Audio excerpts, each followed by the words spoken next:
A call came in from an unknown number. Who could it be? Hello? Oh, hi. It's me, your son, Luke.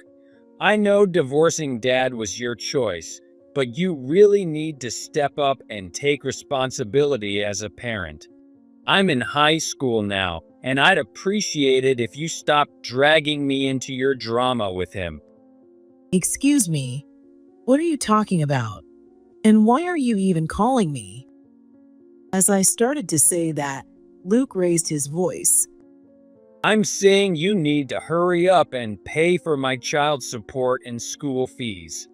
This is all your fault for cheating in the first place. And now you're taking money from dad? Seriously, what is wrong with you? His words made me furious, so I responded, "Who are you? I don't recall ever having a child." Are you out of your mind? Or are you just pretending not to know so you can dodge paying? Don't mess with me. Luke probably thought I was joking, but actually, I was being quite serious. Like I said, Luke isn't my child.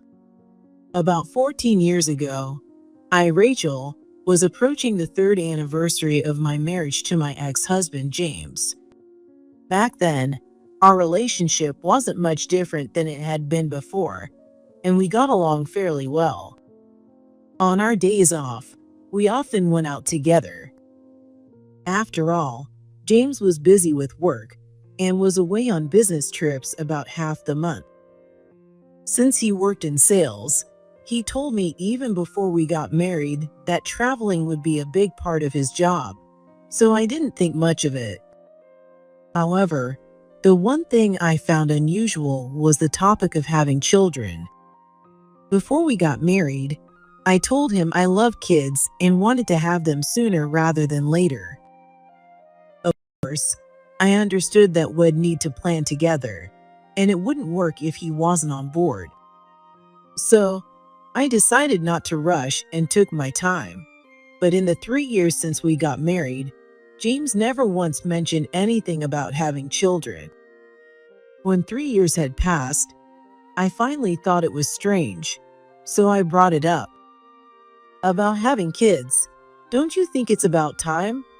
It's been 3 years, and the older we get, the higher the risks of pregnancy. Oh yeah, but I'm really busy with work right now. When exactly are you not going to be busy? What? You keep saying that, and here we are, still waiting. I'm busy with work. What do you want me to do? If you keep saying things like that, it starts to make me wonder if it's really work. What do you mean? I'm not doing anything suspicious, you know. What? Something about this exchange felt off to me. I didn't actually think he was cheating. But for some reason, James looked flustered. Feeling that he was hiding something, I decided to look into him. And that's when I uncovered the truth behind his behavior. When I confronted him back then, his reactions, and what he was actually doing during those so-called business trips revealed something far worse than cheating. James had been living a double life. He spent half the month with me, his wife, and the other half with another family. But the most shocking part was that the other woman had a child. And that child was Luke, the same person who had just called me earlier. Luke was only 2 years old at the time, too young to understand what was happening. If there was any silver lining, it was that. Still, it was inevitable that someone would get hurt. Later, I decided to talk directly with the other woman, Olivia. When Olivia saw me, she greeted me casually, as if she already knew who I was. My first impression of her was that she wasn't very friendly. Despite the tension, I dove straight into the topic. I brought up James' double life, whether this arrangement was really okay, and who Luke's biological mother was. I laid everything on the table. But Olivia didn't so much as flinch. She showed no remorse and calmly began to answer. She confidently declared that she was Luke's mother. While James seemed to be trying to hide something, Olivia showed no intention of hiding anything and answered openly, which left me feeling slightly overwhelmed. Finally, I asked her what she planned to do moving forward. I'm not doing anything.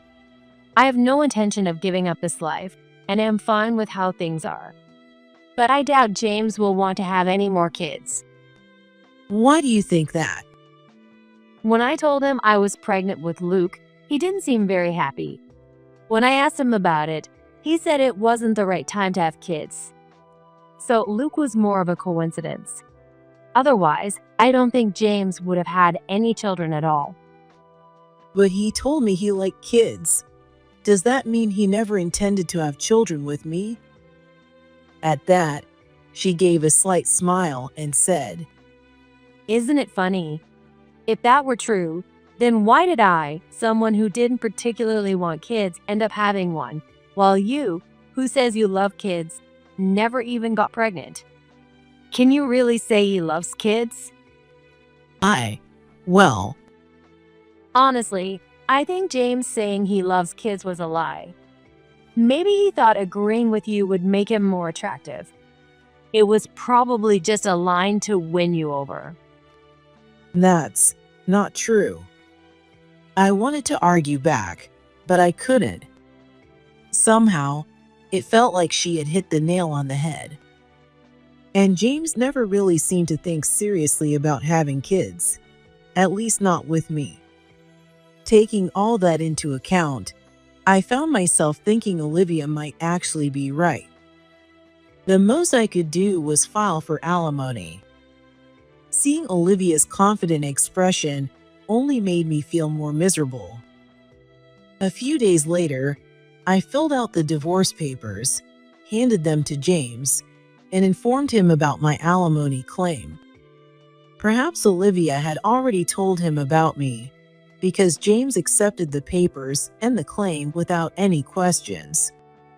In the end, why did he even marry me in the first place? That was the only thing left on my mind. On the day I packed my things and left the house, I asked him why he had married me. Why? Honestly, I don't really know.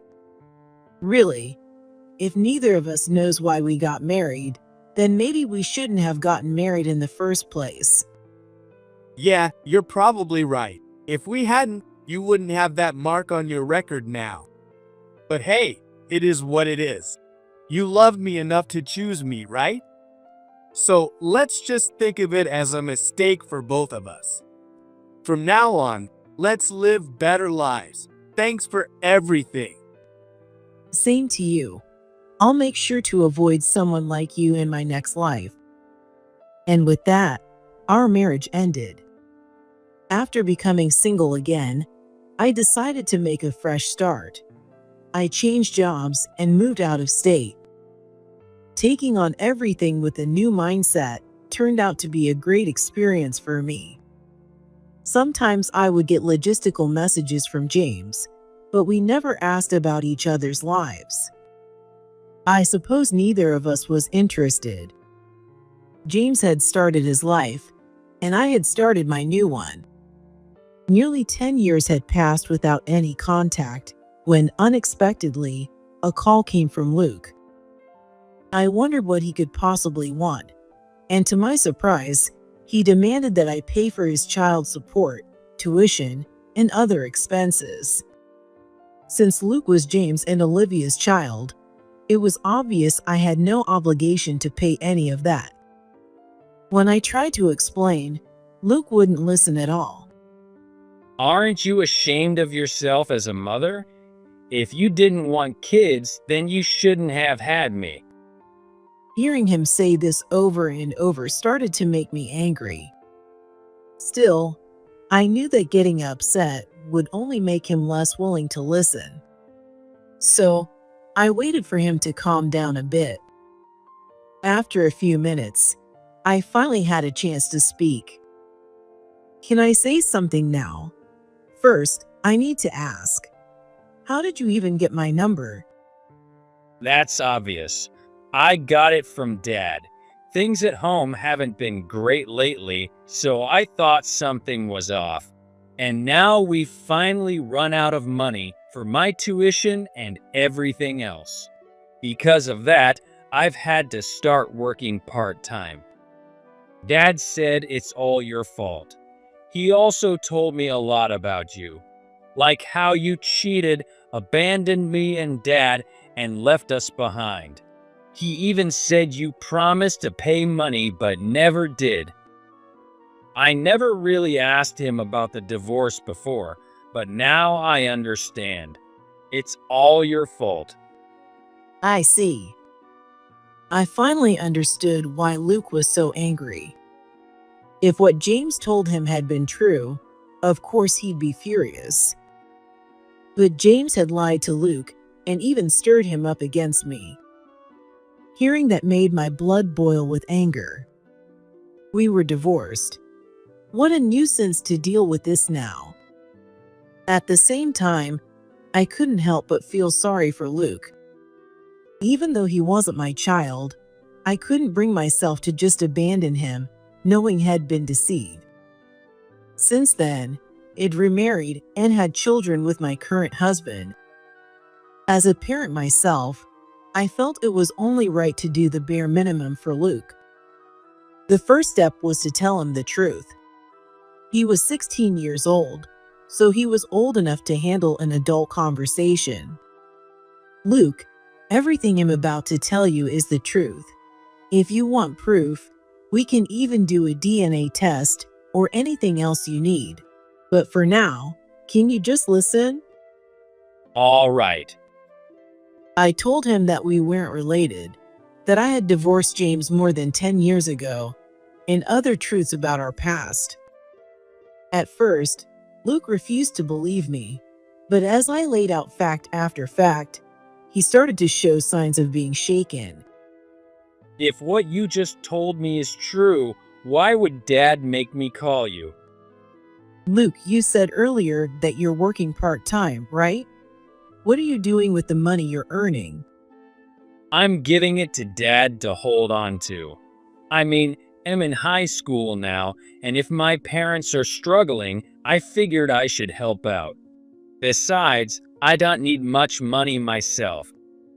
You're such a good kid, but haven't you ever wondered, if you have money coming in, why isn't it being used to pay for your tuition and other expenses? Well, I mean, even the phone bill gets paid late sometimes. I just thought Dad really didn't have any money. Is James currently working? Yeah, he's going to the office. I see. A bad feeling started to creep in. I couldn't help but wonder if James was using Luke's money. So, I decided to investigate James. Luke, can you give me about 3 weeks? Well, sure, I guess. And one more thing. Don't tell James anything about this conversation, okay? Got it. And so, I decided to investigate James' personal situation. I hired a private investigator and waited for the results. Normally, going this far would be excessively kind, even to the point of being naive. Well, I was doing this for Luke. It wasn't my responsibility to go this far for someone else, and some might even call me crazy. But I didn't care. If I saw a child about to collapse right in front of me, I would feel it's only natural to help. I didn't want to be the kind of person who could walk away. On top of that, I despised James for feeding Luke lies. While holding on to that anger, I waited 3 weeks for the investigator's report. When I saw the report, I was stunned, and at the same time, anger began to boil within me. It turned out that James wasn't a full-time employee, but a temp worker.